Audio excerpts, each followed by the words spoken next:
UK एक बड़ी ही popular tourist destination है और दुनिया भर से लोग यहाँ पे घूमने जाते हैं।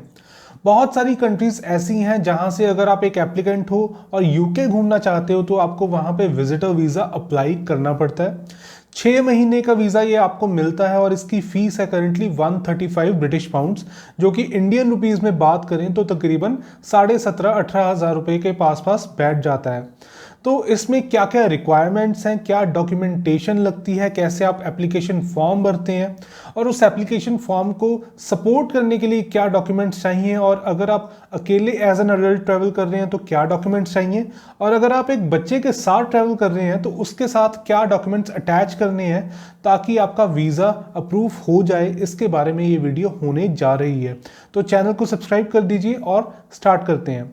देखिए, यूके का जो वीज़ा है इसकी जो बेसिक रिक्वायरमेंट है, सबसे पहले तो आपके पास पासपोर्ट होना चाहिए और पासपोर्ट की जो वैलिडिटी है वो कम से कम 6 मंथ्स चाहिए आपको। 6 महीने का वैलिड पासपोर्ट हो गया। इसके बाद आ जाता है आपका यूके वीज़ा का एप्लीकेशन फॉर्म, जो कि बड़ा ही इंपॉर्टेंट पार्ट है आपकी एप्लीकेशन का।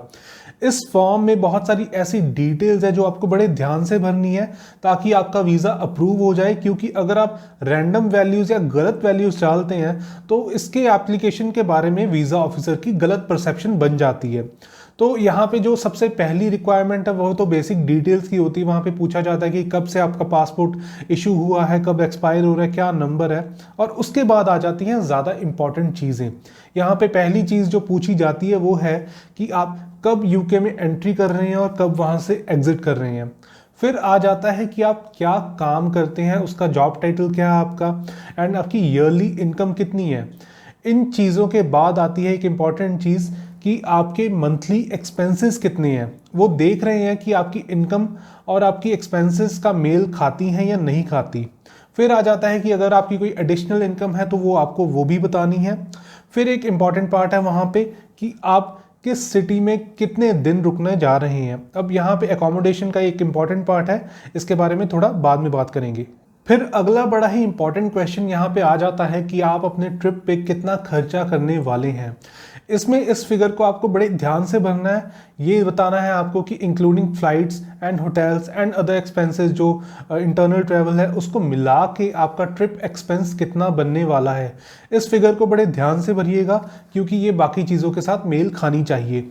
फिर आ जाता है नेक्स्ट पार्ट। देखिए, एप्लीकेशन फॉर्म में बहुत सारी डिटेल्स आपने भर दी हैं, पर उन डिटेल्स को सपोर्ट करने के लिए जो सपोर्टिंग डॉक्यूमेंट्स चाहिए वो क्या क्या चाहिए आपको। इसमें सबसे पहले तो ये समझने की ज़रूरत है कि एप्लीकेशन फॉर्म और ये पूरा एप्लीकेशन में क्या क्या देखा जा रहा है। यहाँ पे देखा जा रहा है कि आपके सोशल और इकोनॉमिक टाइज अपनी होम कंट्री के साथ कैसे हैं। अब इंडिया के साथ आपके होम टाइज कैसे हैं, वो स्ट्रॉन्ग दिखने चाहिए। तो सबसे पहले जो इंपॉर्टेंट डॉक्यूमेंट है यहाँ पे वो है आपकी बैंक स्टेटमेंट्स। आपको पिछले 6 महीने की बैंक स्टेटमेंट्स इसमें लगानी है, showing all the credits and debits. फिर आ जाता है नेक्स्ट इंपॉर्टेंट चीज़, वो है आपकी income tax returns. Last 3 years के इनकम टैक्स रिटर्न्स जो हैं वो रेकमेंडेड है, आप 2 साल की भी लगा सकते हैं। Moving on to the next supporting document. अगला डॉक्यूमेंट है आपका प्रूफ ऑफ अकोमोडेशन। अब प्रूफ ऑफ अकोमोडेशन में डिपेंड करता है कि आपको कोई स्पॉन्सर कर रहा है या फिर आप एज अ टूरिस्ट घूमने जा रहे हैं।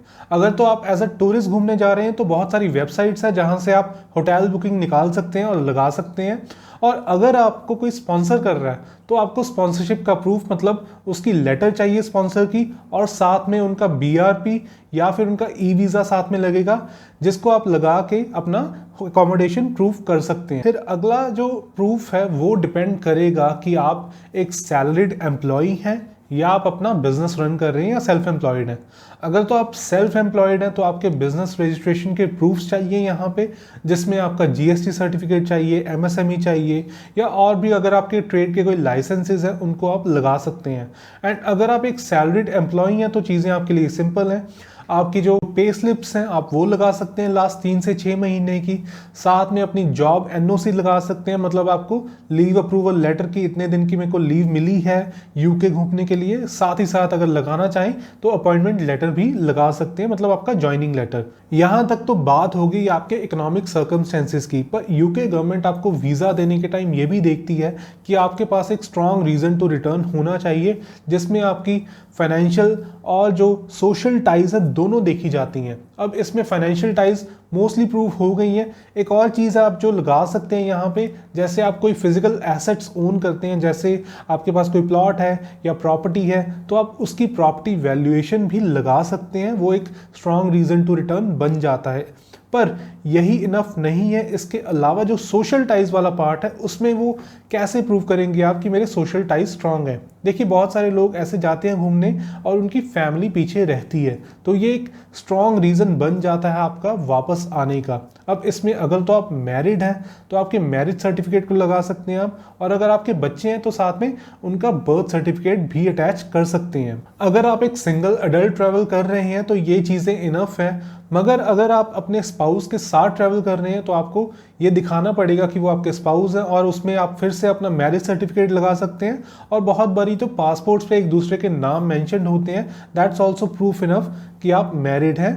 एंड अगर आपके साथ एक बच्चा ट्रैवल कर रहा है, मतलब कोई अंडर 18 एप्लीकेंट है, तो उसकी जो एप्लीकेशन है वो अलग से जाएगी, एंड उसमें आपको प्रूव करना पड़ेगा कि वो आपका अपना बच्चा है, मतलब या फिर आप उसके गार्डियन हैं। तो इसमें जो उनके पेपर्स हैं कि आपके पास गार्डियनशिप है या आप उसके पेरेंट हैं, उसको प्रूव करने के लिए उनका बर्थ सर्टिफिकेट साथ में लगेगा। साथ ही साथ एक इंपॉर्टेंट डॉक्यूमेंट आ जाता है कंसेंट लेटर। देखिए अगर तो दोनों पेरेंट्स ट्रैवल कर रहे हैं साथ में, तो फिर भी आपको कंसेंट लेटर साइन करना पड़ेगा, वो दोनों आप साइन करेंगे।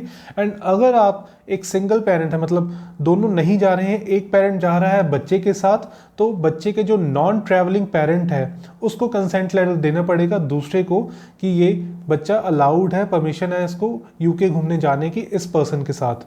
तो ये थी डॉक्यूमेंटेशन जो आपको यूके विजिटर वीज़ा के लिए चाहिए, जो कि 6 महीने का है। और इस सारी जो डिटेल्स हैं इनको आप एक जगह पे इकट्ठा करके अपनी कवरिंग लेटर में लिखते हैं, जो कि मेन पार्ट है आपकी एप्लीकेशन का। कवरिंग लेटर में ही आप अपनी जो सिचुएशन है वो एक्सप्लेन करते हैं, वो उसमें बताते हैं कि मैं ये काम करता हूँ, मेरी इतनी इनकम है।